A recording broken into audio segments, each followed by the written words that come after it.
And it is the fastest way to destroy your reputation and to not grow a business that grows with you over the long term and put you in a position where your relationships compound and therefore your business compounds. And you can tell I'm frustrated by it. I just don't get how people don't get this. It is the definition of stepping over dollars to save pennies. Welcome to the Multifamily Wealth Podcast. I'm your host, Axel Ragnarsson, and on this show, I dissect how seasoned multifamily investors started, built, and scaled their businesses. What's going on, everybody? Welcome back to another quick solo episode here on the Multifamily Wealth Podcast. I know that Tuesdays on the feed are usually reserved for guest interviews, interview-based episodes. That said, we're in a bit of a lull in terms of recording some interview episodes. I do have some great ones in the queue that will be released late October and early November. Really excited to share those with everybody that listens to the pod. But for the next couple of weeks, going to be doing some solo episodes on Tuesdays, so I'll be doing 2 a week here. That said, in this episode, I want to talk about what I would define as the telltale sign that an investor just doesn't get it, that they just don't see the big picture, that they don't understand the business, they don't understand where value comes from in this business. And this is something that we've been dealing with in our business recently. Specifically, I've been dealing with it. We're working on a couple of deals in terms of both buying and potentially assigning or referring deals that we have under contract out to other investors. And anytime we're in the process of negotiating with buyers or in the process of negotiating with partners, potential investors, I'm constantly reminded of this frustrating approach that other people have to this business. And there's very few things that I declare with certainty that I think I know to be truth. I think it's really important that if you're an investor, you have a very open mind as it relates to your strategy, as it relates to what's going on in the market, as it relates to different ways to approach the business. You need to be open-minded. You need to be constantly looking to improve and potentially upgrade your mindset, change your mindset, look at the business in a different way, right? So I believe in being flexible, but this is something that I'm not flexible on. Like this is, and I want to talk about it in a second, but I see this so often and it never works. People that take this approach to the business do not do as well as the people that don't. And I do think it's black and white. And the telltale sign that I'm talking about here are people that approach this business with a short-term mindset as it relates to negotiating or structuring business relationships. And this could be whether it's partnerships, this could be with vendors. It could be could be something outside of those two buckets.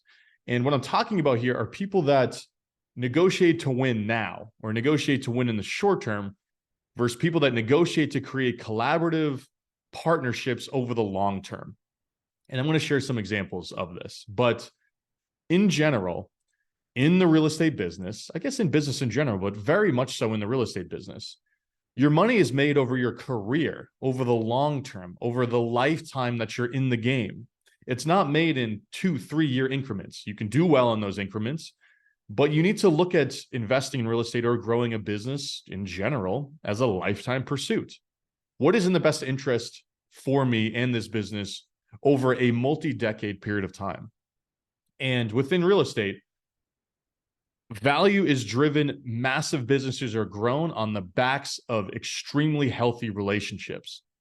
That is a truth. That is a fact. That is not an opinion. That's just factual. Like, look at all of the largest investors that you know, or go out and seek out some large investors to interview. I'm sure they have a few investors they regularly work with. They probably have a few programmatic or joint venture partners they regularly work with. Probably have some vendors they regularly work with. Probably the same brokers they work with.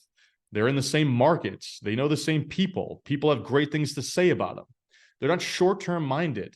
They're willing to leave money on the table in the short term in order to create a collaborative business opportunity that generates massive amounts of value over the long term.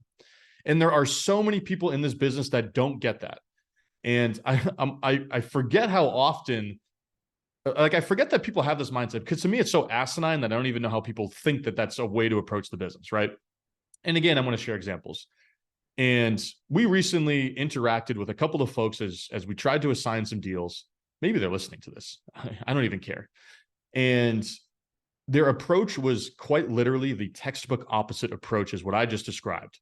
And it is the fastest way to destroy your reputation and to not grow a business that grows with you over the long term and put you in a position where your relationships compound and therefore your business compounds.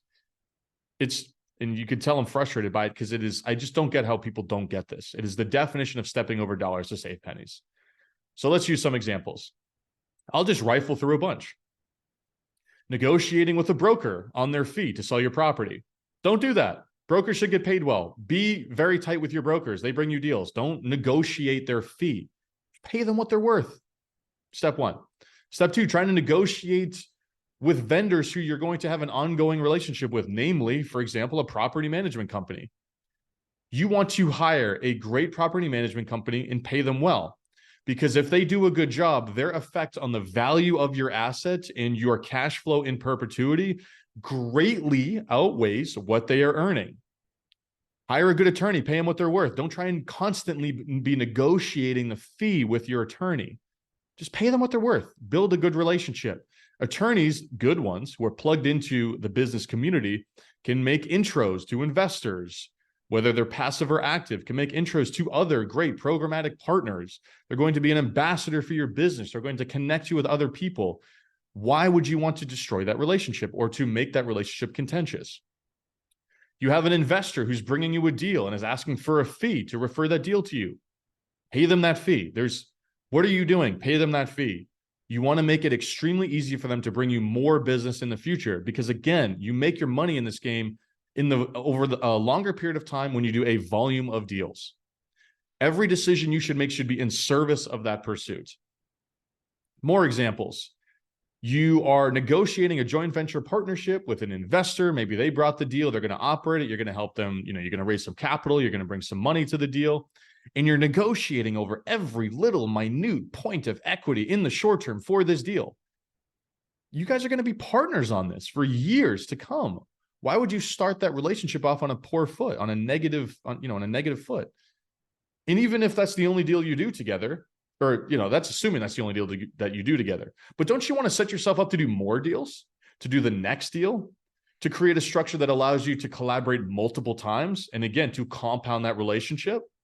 Because again, you don't want to be starting from scratch with your relationships, because then, again, you're not benefiting from the relationship capital that you're developing. And the greatest way to do that is to negotiate dumb shit.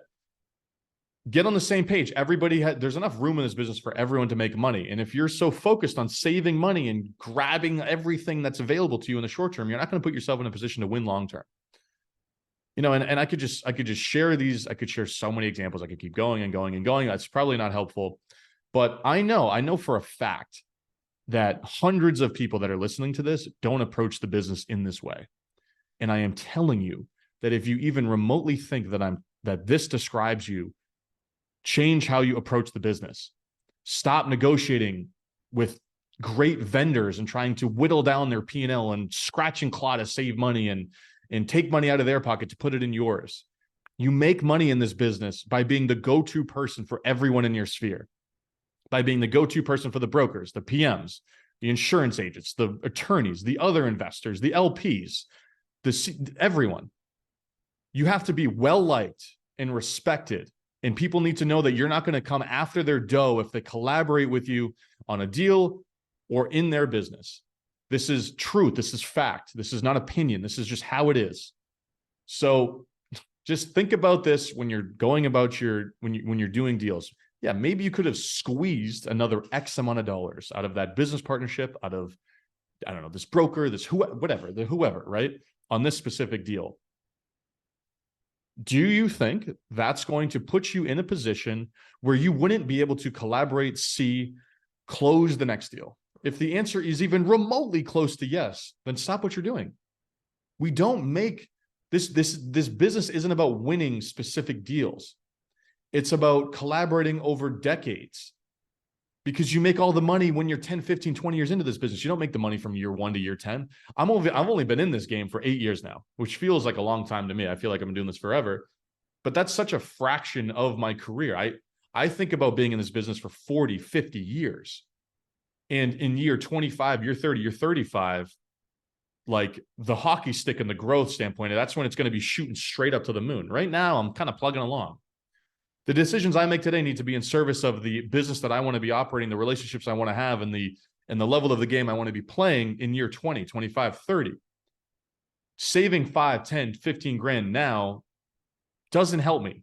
That hurts me. That hurts me in year 20. So I don't know. That's all I got to say on this. You can tell I'm a little charged as I record this, because I'm coming off of having like multiple conversations with people that just don't get it.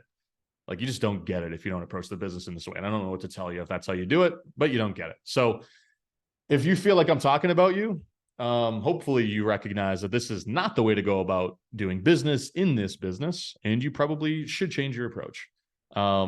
And if you found this to be helpful, if you found this to be insightful, if you're new to the game and you haven't really thought about how you should be making decisions as it relates to working with vendors and partners, and this taught you something or opened your eyes, please consider leaving the podcast a rating and review, as it helps the show get noticed by more folks. And if you think somebody needs to hear this, Lord knows tons of people need to hear this. But if you think somebody needs to hear this, consider shooting this to them in a text, an email, sharing it with them in any other capacity. And again, helps the show get noticed by more folks. That's my goal here, trying to grow the podcast. But thanks again for listening, and I will catch you guys on the next episode.